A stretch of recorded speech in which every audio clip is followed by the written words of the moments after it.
नमस्कार मित्रांनो. तर आजच्या व्हिडिओमध्ये आपण ऍक्टिव्ह आणि पॅसिव्ह वॉइस बद्दल जाणून घेणार आहोत. एक वाक्य दुसऱ्या वाक्यामध्ये कसं कन्वर्ट करायचं किंवा कोणत्या कोणत्या वाक्यांमध्ये ऍक्टिव्ह वॉइसचा पॅसिव्ह वॉइस बनू शकतो ह्या गोष्टी आपण पाहणार आहोत.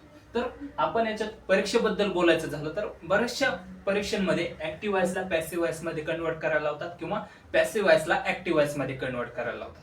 ठीक आहे, तर आजच्या व्हिडिओमध्ये आपण जास्त डिटेल मध्ये नाही जाणार आहोत, फक्त याचं महत्व काय आणि कसं पाहिलं जातं हे पाहणार आहोत आणि कोणत्या कोणत्या काळांमध्ये जसं की सिंपल टेन्स मध्ये, कंटिन्युअस टेन्स मध्ये पॅसिव्ह वॉइस वापरला जातो की नाही वापरला जातो अशा छोट्या छोट्या गोष्टी पाहणार आहोत. तर पुढच्या व्हिडिओमध्ये आपण डिटेलमध्ये प्रत्येक टेन्सेस मध्ये कसं वापर केला जातो ते पाहूया. ठीक आहे, तर चला आपण आता सुरुवात करू. ठीक आहे, तर याच्यामध्ये ऍक्टिव्ह वॉइस बद्दल बोलायचं झालं तर हा आपण कर्त्याला महत्व देण्यासाठी वापरतो. ऍक्टिव्ह वॉइस काय आहे तर याच्यामध्ये कर्त्याला महत्व दिलं जातं. ऍक्टिव्ह मध्ये ए येत आहे म्हणजे ऍक्टर, मग याच्यात काय करणार आपण सब्जेक्टला महत्व देतोय. याच्यात काय आपण सब्जेक्टला महत्व देतोय. तसंच पॅसिव्ह बद्दल बोलायचं झालं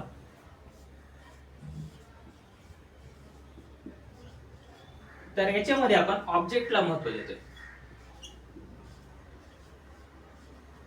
ठीक आहे, सब्जेक्ट म्हणजे काय तर कर्ता आणि ऑब्जेक्ट म्हणजे कर्म. कर्ता म्हणजे काय जो तो क्रिया करतोय स्वतःहून. ठीक आहे, सब्जेक्ट म्हणजे जो क्रिया करतोय आणि ऑब्जेक्ट म्हणजे ज्याच्यावर क्रिया घडली जाते. ठीक आहे, आता आपण हे दोन्ही आपण एक उदाहरण घेऊन समजून घेऊया. ठीक आहे, तर उदाहरण घेऊया. I read book. ठीक आहे, आणि पॅसिव्ह साठी घेऊया book is red bye me. ठीक आहे, तर याचे उदाहरण घेतलेले आहोत आपण हे. ठीक आहे, आता ऍक्टिव्ह वॉइस मध्ये आपण कर्त्याला महत्व देतोय असं बोललोय, म्हणजे त्याचा अर्थ काय तर चला आपण यातून बघूया. ठीक आहे, आय रीड बुक म्हणजेच काय मी पुस्तक वाचतो. ठीक आहे, हे सिंपल टेन्स मध्ये दोन्ही वाक्य आहे. ठीक आहे, सिंपल टेन्स मध्ये दोन्ही वाक्य म्हणजेच ही दररोजची होणारी क्रिया आहे किंवा सातत्य याच्यात. आय रीड बुक्स मी पुस्तक वाचतो, दररोज वाचतो, सोमवारी वाचतो, मंगळवारी वाचतो, सकाळी वाचतो, संध्याकाळी वाचतो. ठीक आहे, मग त्याच्यामध्ये काय तर आय रीड बुक हे ऍक्टिव्ह वॉइस कसं ते बघूया आपण. आता यातलं दोन गोष्टी, हा आहे सब्जेक्ट, हा आहे वर्ब आणि हा आहे ऑब्जेक्ट. ठीक आहे, सब्जेक्ट वर्ब आणि ऑब्जेक्ट. आता याच्यात ऍक्टिव्ह मध्ये आपण सब्जेक्टला महत्व देतो, तर ते कसं बघूया. आता याच्यात जर आपण ऑब्जेक्ट काढून टाकला, हा ऑब्जेक्ट नसेल तरी पण वाक्याला अर्थ भेटतोय. जसं की आय रीड मी वाचतो, मग काय वाचत असेल त्याला काही हे नाही, म्हणजे या वाक्याला अर्थ भेटतोय. आय रीड म्हटलं तरी या वाक्याला अर्थ आहे, म्हणजे तिथं कर्माला महत्व नाही, ऑब्जेक्टला महत्व नाही. पण मी म्हटलं की रीड बुक, वाक्य काय म्हटलं रीड बुक म्हणजेच आयला बाजूला काढून टाकलं तर वाक्याला काहीच अर्थ भेटत नाहीये. म्हणजेच ज्या वाक्यामध्ये आपण सब्जेक्ट महत्वाचा आहे ऑब्जेक्ट नाही तर त्याला आपण ऍक्टिव्ह म्हणतो. तसंच पॅसिव्ह आहे. आता हे काय झालं तर हे आहे ऑब्जेक्ट. ठीक आहे, हे इज एम इज आर वगैरे गोष्टी टाकावं लागतात पॅसिव्ह वॉइस मध्ये, त्या पुढे बघूया आपण. ठीक आहे, तर ते त्यातलंच आहे. ठीक आहे, हे रेड हा वर्बचा थर्ड फॉर्म आहे, वर्ब आहे पण थर्ड फॉर्म आहे, आणि इथला काय फर्स्ट फॉर्म आहे. आणि इथं काय हे बाय मी म्हणजे काय सब्जेक्ट आहे. मी म्हटलं book is red bye me, काय पुस्तक माझ्याकडून वाचलं जातं, पुस्तक माझ्याकडून वाचलं जातं. सिंपल टेन्स आहे. ठीक आहे, सिंपल प्रेझेंट टेन्स आहे. ठीक आहे, पुस्तक माझ्याकडून वाचलं जातं. जर मी यातला सब्जेक्ट काढून टाकला आणि म्हटलं पुस्तक वाचलं जातं तरी पण अर्थ नाही. ठीक आहे, पुस्तक वाचलं जातं म्हटलं तरी अर्थ आहे, आणि त्यात जर सब्जेक्ट घेतला आणि म्हटलं माझ्याकडून पुस्तक वाचलं जातं तरी पण अर्थ आहे. म्हणजेच इथं बुक हा शब्द महत्वाचा आहे. ठीक आहे, हे सब्जेक्ट नसला किंवा असला तरी चालतोय. पण मी जर म्हटलं इज रेड बाय मी, मग या वाक्याला काहीच अर्थ लागत नाहीये. म्हणजेच या वाक्यामध्ये ऑब्जेक्ट महत्वाचा आहे आणि वरच्या वाक्यांमध्ये सब्जेक्ट महत्वाचा आहे. ऑब्जेक्ट महत्वाचा असेल तर त्याला पॅसिव्ह वॉइस म्हटलं जातं आणि सब्जेक्ट महत्वाचा असेल तर त्याला ऍक्टिव्ह वॉइस म्हटलं जातं. ठीक आहे, हे झाला पहिलं डिफरन्स. आता पुढचा डिफरन्स बघूया आपण. ठीक आहे, तर याच्यामध्ये जर आपल्याला पॅसिव्ह वॉइस बद्दल बोलायचं असेल तर इथं कायम थर्ड फॉर्म येतो. वर्बचा कायम थर्ड फॉर्म येणार. मग त्याच्यात टेन्सेस कसे ओळखायचे याच्यावरून, काय इथं इज येतंय, आर येतंय, किंवा वॉज येतंय, वर येतंय, किंवा विल बी येईल. ठीक आहे, सिंपल टेन्सेस मध्ये yes. Present simple present tense मध्ये इज किंवा आर येईल, पास्ट मध्ये सिंपल पास्ट मध्ये वॉज किंवा वर येईल, आणि विल बी फ्युचर मध्ये येईल. तसंच बाकीच्या गोष्टी पण येतात, हॅज किंवा हॅव बीन. ठीक आहे, तसंच इज बीइंग, असे वेगवेगळे वर्ब वापरले जातात. ठीक आहे, तर चला आपण आता याच्याबद्दल पुढच्या काही गोष्टी जाणून घेऊ. ठीक आहे, महत्वाची काय आहे, पहिली ऍक्टिव्ह असेल तर त्यात सब्जेक्ट महत्वाचा, पॅसिव्ह असेल तर ऑब्जेक्ट महत्वाचा. दुसरी गोष्ट, पॅसिव्ह मध्ये सगळे वर्ब हे थर्ड फॉर्म मध्ये असतात. ठीक आहे, वर्बचे थर्ड फॉर्म माहित असायला पाहिजे, तेव्हाच आपण ऍक्टिव्ह व्हॉइसला पॅसिव्ह व्हॉइस मध्ये कन्वर्ट करू शकतो. ठीक आहे, तर त्याच्यासाठी आपण एक महाग व्हिडिओ बनवलेले, त्यात तुम्ही पाहू शकता की कसं एका वाक्याला दुसऱ्या वाक्य टेन्सेस मध्ये कसं कन्वर्ट केलं जातं, किंवा एक वर्ब असेल तर त्याला बाकीच्यांमध्ये कसं कन्वर्ट केलं जातं. आता आपल्याला माहितच नाही याचा रीडचं कसं आहे, तिन्ही पण फॉर्म रीड, रीड आणि रीड असेच लिहिले जातात. ठीक आहे, सगळ्यांची स्पेलिंग सारखी, पण वाचताना ह्याला रीड म्हटलं जातं, आणि हे काय फर्स्ट फॉर्म, हा सेकंड फॉर्म, आणि हा थर्ड फॉर्म. ठीक आहे, पण वर्बचा सेकंड फॉर्म आणि थर्ड फॉर्म हा रेड म्हटलं जातं. ठीक आहे, याला काय म्हणतो आपण, रीड, आणि या दोघांसाठी आपण वापरतो तो रेड. ठीक आहे, अशा प्रकारे उच्चार बदलतो, लिहिताना सारखंच लिहितो. ठीक आहे, हे आपल्याला माहित कुठं पडतं, तर आपण जे व्हिडिओ बनवले ज्याच्यामध्ये आपण वर्बचे 3 फॉर्म आणि आयएनजी फॉर्म पण घेतलेला आहे, तो व्हिडिओ बघावा लागेल त्यासाठी. ठीक आहे, आपल्याला जेव्हा माहित असेल वर्बचा थर्ड फॉर्म काय, तेव्हाच आपण ऍक्टिव्हला पॅसिव्ह व्हॉइस मध्ये कन्वर्ट करू शकतो. ठीक आहे, तर चला आपण आता पुढच्या काही गोष्टी बघूया. आता दुसरी महत्वाची गोष्ट आणखी यातली, की ऍक्टिव्ह व्हॉइसचे 12 काळ आहेत. ठीक आहे, ऍक्टिव्ह व्हॉइसचे 12 टेन्सेस आहेत, पण जर पॅसिव्ह व्हॉइस बद्दल बोलायचं झालं तर याची 8च आहेत. किती? 8. तर ती कोणती आपण पुढे गेल्यावर बघूया. ठीक आहे, तर चला आपण आता पुढे जाऊया. ऍक्टिव्ह सेंटेन्स असेल तर ते 12 काळांमध्ये राहते, पण पॅसिव्ह असेल तर 8 मध्येच राहते. तर ते कसं बघूया. ठीक आहे, आता ते ऍक्टिव्ह आणि पॅसिव्ह कोणत्यात असतं आणि कोणत्यात नसतं ते बघूया. ठीक आहे, तर हे सगळे 12 आहेत, त्याच्यामध्ये प्रत्येकामध्ये आपापलं आहे. जसं की simple present tense, simple past tense, simple future tense. तसंच present continuous tense, past continuous tense आणि फ्युचर कंटिन्युअस टेन्स. ठीक आहे, तसंच present perfect tense, past perfect tense आणि फ्युचर परफेक्ट टेन्स. त्याचप्रमाणे present perfect continuous tense, past perfect continuous tense आणि future perfect continuous tense, असे 12 आहेत. ठीक आहे, मग ऍक्टिव्ह सेंटेन्सेस आहेत ते प्रत्येकामध्ये असतील, पण पॅसिव्ह काही गोष्टी काही काळांमध्ये नसतात. ठीक आहे, जसं की इथं फ्युचर कंटिन्युअस टेन्स मध्ये पॅसिव्ह व्हॉइस नसतो, तसंच ह्या लाईन मध्ये म्हणजेच परफेक्ट कंटिन्युअस टेन्स मध्ये पण पॅसिव्ह व्हॉइस नसतो. तर जे शिल्लक राहिलेले आहेत त्यांच्यामध्ये पॅसिव्ह व्हॉइस असेल आणि बाकीच्यांमध्ये नसेल. ठीक आहे, तर आपण आता उदाहरण घेऊन समजून घेऊया. ठीक आहे, तर ह्या गोष्टी ज्या आपण फुली मारलेल्या आहेत तिथं नसणारच आहे पॅसिव्ह व्हॉइस, इथं काय फक्त ऍक्टिव्ह व्हॉइस असेल. ठीक आहे, तर आता याच्यात आपण कन्वर्ट कसं करतो ते बघणार आहोत. उदाहरण घेतो, तर हे झाले active voices. I write book, मी पुस्तक लिहितो. आय रोट बुक, मी पुस्तक लिहिलं. आय विल राईट बुक, मी पुस्तक लिहील. ठीक आहे, हे झालं simple tenses. Continuous tense, present continuous tense, I am writing book, मी पुस्तक लिहित आहे, आता सध्या क्रिया चालू आहे, मी पुस्तक लिहित आहे. तसंच पास्ट कंटिन्युअस टेन्स मध्ये काय, आय वॉज रायटिंग बुक, मी पुस्तक लिहित होतो. म्हणजेच काल ह्याच टायमाला मी पुस्तक लिहित होतो असं सांगायचं असेल तर काय म्हणणार मग, आय वॉज रायटिंग बुक. तसंच I will be writing book, मी पुस्तक लिहित असेल, भविष्य काळामध्ये मी क्रिया करत असेल, तेव्हा काय म्हणणार मग आपण फ्युचर कंटिन्युअस टेन्स वापरावा लागेल. ठीक आहे. तसंच प्रेझेंट परफेक्ट टेन्स मध्ये आय हॅव रिटन बुक, मी पुस्तक लिहिलेलं आहे, म्हणजे क्रिया पूर्ण झालेली. तसंच I had written books, I had written book, मी पुस्तक लिहिलेलं होतं, म्हणजेच आपण पास्ट मध्ये एका क्रियाबद्दल बोलतोय, भूतकाळामधल्या एका क्रियाबद्दल बोलतोय, जे की पूर्ण झाली भूतकाळामध्येच. मग त्याला काय वापरणार आपण पास्ट परफेक्ट टेन्स. तो काय आय हॅड रिटन बुक, मी पुस्तक लिहिलेलं होतं. तसंच भविष्य काळामध्ये फ्युचर परफेक्ट टेन्स मध्ये एखादी क्रिया झालेली असेल, उद्या मी पोहोचलेलो असेल, मी उद्या पुस्तक लिहिलेलं असेल, मग त्याच्यात काय म्हणणार I will have written book, मी पुस्तक लिहिलेलं असेल. ठीक आहे.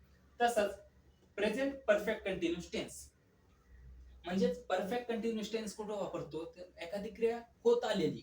ठीक आहे.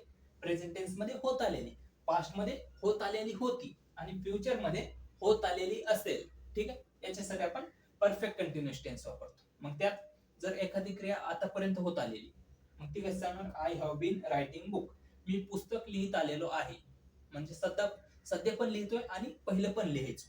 ठीक आहे. तसंच I had been writing book, मी पुस्तक लिहित आलेलो होतो. ठीक आहे. तसंच I will have been writing book, मी पुस्तक लिहित आलेलो असेल, भविष्य काळामध्ये लिहित आलेलं असेल, मागच्या काळापासून बरंच मोठा काळ सांगायचा असेल तर त्याच्यामध्ये वापरलं जातं. ठीक आहे. आणि यांच्यामध्ये परफेक्ट कंटिन्युअस टेन्स मध्ये फक्त ऍक्टिव्ह वॉइस मध्ये वापरलं जातं, पॅसिव्ह वॉइस मध्ये नसतं. आणि परफेक्ट कंटिन्युअस टेन्स असेल तर त्याच्यात सिन्स आणि फ्रॉम हे दोन शब्द आपल्याला पाहायला भेटतात. कोणते? सिन्स आणि फ्रॉम हे दोन शब्द आपल्याला पाहायला भेटतात जर आपण परफेक्ट कंटिन्युअस टेन्स बद्दल बोलत असतो तर ते वेगळा विषय. तर आपण याच्यात येऊया. मग याच्यामध्ये आपण बोललो की पॅसिव्ह वॉइस हा फक्त 8 मध्येच पाहायला भेटतो, आणि 4 कोणते नाही तर फ्युचर कंटिन्युअस टेन्स, दुसरा present perfect continuous tense, past perfect continuous tense आणि फ्युचर परफेक्ट कंटिन्युअस टेन्स. या 4 मध्ये आपल्याला पॅसिव्ह वॉइस पाहायला भेटत नाही. ठीक आहे. मग याच्यामध्ये आपण दुसरी गोष्ट बघितली होती, याच्यामध्ये ऍक्टिव्ह वॉइस आहे तो वर्बचा फर्स्ट फॉर्म असेल किंवा सेकंड असेल किंवा थर्ड पण असू शकतो. पण पॅसिव्ह वॉइस बद्दल बोलायचं झालं तर त्याच्यात कायम थर्ड फॉर्म येणार, वर्बचा थर्ड फॉर्म येणार, कायम तोच येणार. ठीक आहे. तर आपण एवढंच आज समजून घेऊया आणि पुढच्या व्हिडिओमध्ये डिटेलमध्ये जाऊया, प्रत्येकामध्ये थोडे थोडे चेंजेस राहतील. ठीक आहे. आणि इथं दुसरी आणखी महत्वाची गोष्ट, वर्ब आहे तो इथं ऍक्टिव्ह वॉइस मध्ये कर्त्यावर डिपेंड करतोय, सब्जेक्टवर डिपेंड करतोय, पण पॅसिव्ह वॉइस मध्ये तो ऑब्जेक्टवर डिपेंड करेल. ठीक आहे. मग कोणत्या टाइप मध्ये येईल तो. ठीक आहे. तर चला आपण पुढे जाऊया. यांची उदाहरणं बघूया एवढ्याच. तर इथंच व्हिडिओ थांबूया, व्हिडिओ फार मोठा होईल नंतर. ठीक आहे. तर चला आपण सुरू करू. आता प्रेझेंट सिंपल प्रेझेंट टेन्स मध्ये काय, आय राईट बुक, मी पुस्तक लिहितो. आता पॅसिव्ह वॉइस मध्ये कसं होईल, book is written by me. काय तर book is written by me, माझ्याकडून पुस्तक लिहिलं जातं. तसंच पास्ट मध्ये book was written by me, book was written by me, माझ्याकडून पुस्तक लिहिलं गेलं. सिंपल फ्युचर टेन्स मध्ये book will be written by me. ठीक आहे. Book will be written by me, माझ्याकडून पुस्तक लिहिलं जाईल. ठीक आहे. याच्यामध्ये महत्वाची काय तर वर्बचा थर्ड फॉर्मच आहे सगळीकडे. मग आपल्याला समजते कसं काळ कोणता आहे, तर काळ समजतोय तो विल बी, वॉज, इज. ठीक आहे. ह्या गोष्टींवरून कळतंय की काळ कोणता आहे तो. ठीक आहे. तर चला आपण खालचे पण बघूया. आता आपल्याला आय एम रायटिंग बुक, मी पुस्तक लिहित आहे, हे झालं ऍक्टिव्ह वॉइस. पण पॅसिव्ह वॉइस मध्ये काय म्हणू आपण, माझ्याकडून पुस्तक लिहिलं जात आहे, म्हणजे आता सध्या लिहिलं जात आहे.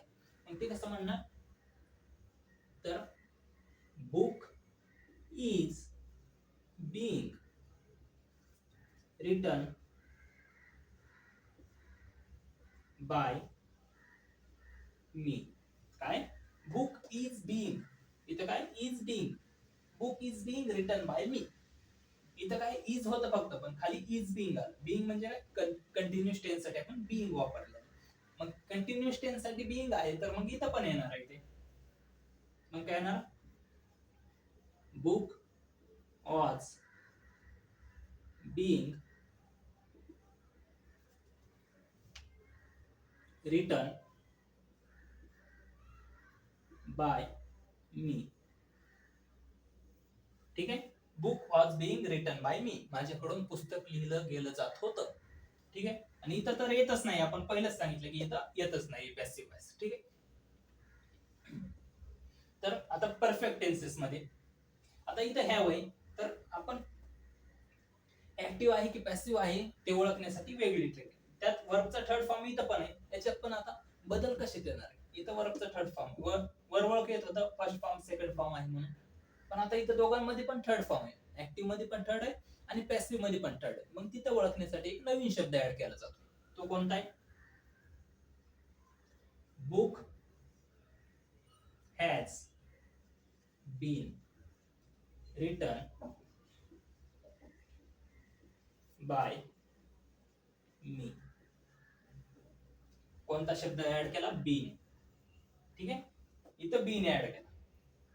कशात, परफेक्ट, प्रेझेंट परफेक्ट मध्ये, आणि पास्ट मध्ये आणि फ्युचर मध्ये बीन सगळीकडे येणार आहे. पण इथं हॅज आणि हॅव हे दोन गोष्टी, इथं हॅव आहे पण इथं हॅज झालं. का झालं, कारण ते डिपेंड करते इथं याच्यामध्ये, ऍक्टिव्ह मध्ये सब्जेक्ट वर डिपेंड करते की हॅव येणार की हॅज येणार, पण पॅसिव्ह मध्ये ऑब्जेक्ट वर डिपेंड करते हॅव येणार की हॅज येणार. आणि हॅज कधी वापरतो आपण, थर्ड पर्सन सिंग्युलर असेल तर. मग इथं बुक आहे तर थर्ड पर्सन सिंग्युलर आहे, तृतीय पुरुष एकवचन असल्यामुळे आपण इथं हॅज वापरलेला आहे. पण इथंच जर तृतीय पुरुष अनेक वचन असतं, जसं की बुक्स असतं, मग बुक्स म्हटल्यावर काय अनेक वचन झालं, मग काय आलं असतं, बुक्स हॅव बीन, म्हणजे हॅजच्या जागी हॅव आला असतं. ठीक आहे, तर असं डिपेंड करतंय गोष्टी, जर ऍक्टिव्ह असेल तर ते सब्जेक्ट वर डिपेंड करेल आणि पॅसिव्ह असेल तर ऑब्जेक्ट वर डिपेंड करेल. ठीक आहे, तर इथं बघूया आपण आता, book had been written by me. Book had been written by me, माझ्याकडून पुस्तक लिहिलं गेलेलं होतं. ठीक आहे, तसंच माझ्याकडून पुस्तक लिहिलं गेलेलं असेल, मग त्याला काय येणार,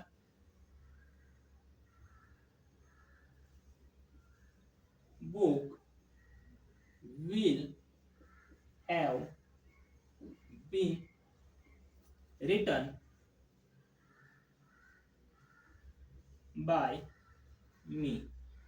माझ्याकडून पुस्तक लिहिलं गेलेलं असेल, book will have been written by me. आता याच्यात आणखी एक महत्वाची गोष्ट आहे, ती म्हणजेच याच्यात पण हॅव बीन आहे किंवा हॅज बीन असेल, ते दोन्ही एकच समजू. ठीक आहे, तर हे असं असेल, इथं पण आहे, मग ओळखायचं कसं कोणता ऍक्टिव्ह आणि पॅसिव्ह, तर ते ओळखायचं, जर हॅज बीन किंवा हॅव बीन आणि वर्बचा थर्ड फॉर्म असेल तर मग समजायचं प्रेझेंट परफेक्ट टेन्स, कशाचा, पॅसिव्ह वॉइसचा, पॅसिव्ह सेंटेन्सचा. पण तिथं हॅव बीन किंवा हॅज बीन वर्बचा आयएनजी फॉर्म असेल तर मग ते समजायचं की आपण ऍक्टिव्ह टेन्स आहे, ऍक्टिव्ह सेंटेन्स आहे, आणि कशाचा, प्रेझेंट परफेक्ट कंटिन्युअस टेन्स.